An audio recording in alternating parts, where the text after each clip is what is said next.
خطبہ نمبر 17۔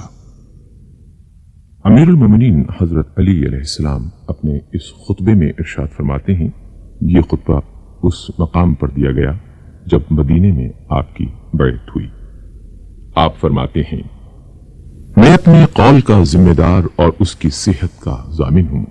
جس شخص کو اس کے دیدہ عبرت نے گزشتہ عقوبتیں واضح طور سے دکھا دی ہوں، اسے تقوی شبہات میں اندھا دھند کودنے سے روک لیتا ہے۔ تمہیں جاننا چاہیے کہ تمہارے لیے وہی ابتلاعات پھر سے پلٹ آئے ہیں جو رسول صلی اللہ علیہ وآلہ وسلم کی بعثت کے وقت تھے۔ اس ذات کی قسم جس نے رسول صلی اللہ علیہ وآلہ وسلم کو حق و صداقت کے ساتھ بھیجا، تم بری طرح تہو بالا کیے جاؤ گے اور اس طرح چھانٹے جاؤ گے جس طرح چھلنی سے کسی چیز کو چھانا جاتا ہے، اور اس طرح خلط ملط کیے جاؤ گے جس طرح چمچے سے ہنڈیا، یہاں تک کہ تمہارے ادنا اعلیٰ اور اعلیٰ ادنا ہو جائیں گے۔ جو پیچھے تھے آگے بڑھ جائیں گے اور جو ہمیشہ آگے رہتے تھے وہ پیچھے چلے جائیں گے۔ خدا کی قسم میں نے کوئی بات پردے میں نہیں رکھی، نہ کبھی کذب بیانی سے کام لیا۔ مجھے اس مقام اور اس دن کی پہلے ہی سے خبر دی جا چکی ہے۔ معلوم ہونا چاہیے کہ گناہ ان سرکش گھوڑوں کے مانند ہیں جن پر ان کے سواروں کو سوار کر دیا گیا ہو اور باگیں بھی ان کی اتار دی گئی ہوں اور وہ لے جا کر انہیں دوزخ میں پھاند پڑیں، اور تقوی رام کی ہوئی سواریوں کے مانند ہے جن پر ان کے سواروں کو سوار کیا گیا ہو، اس طرح کے باگیں ان کے ہاتھ میں دے دی گئی ہوں اور وہ انہیں با اطمینان لے جا کر جنت میں اتار دیں۔ ایک حق ہوتا ہے اور ایک باطل، اور کچھ حق والے ہوتے ہیں کچھ باطل والے۔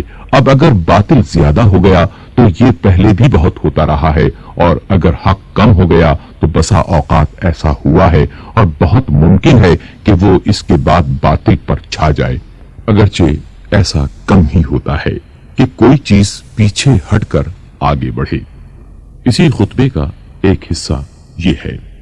امیر المومنین علیہ السلام اپنے اس خطبے میں ارشاد فرماتے ہیں، جس کے پیش نظر دوزخ و جنت ہو، اس کی نظر کسی اور طرف نہیں اٹھ سکتی۔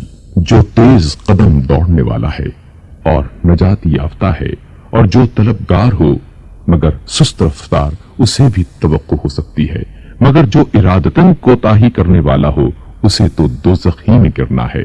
دائیں بائیں گمراہی کی راہیں ہیں اور درمیانی راستہ ہی صراط مستقیم ہے۔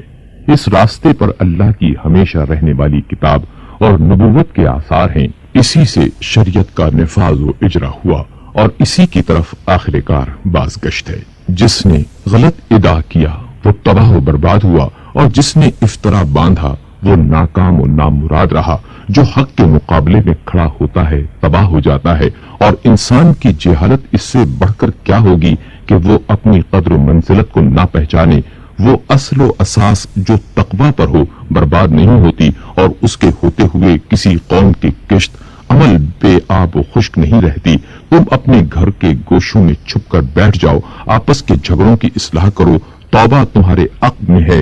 حمد کرنے والا صرف اپنے پروردگار کی حمد کرے، اور بھلا برا کہنے والا اپنے ہی نفس کی ملامت کرے۔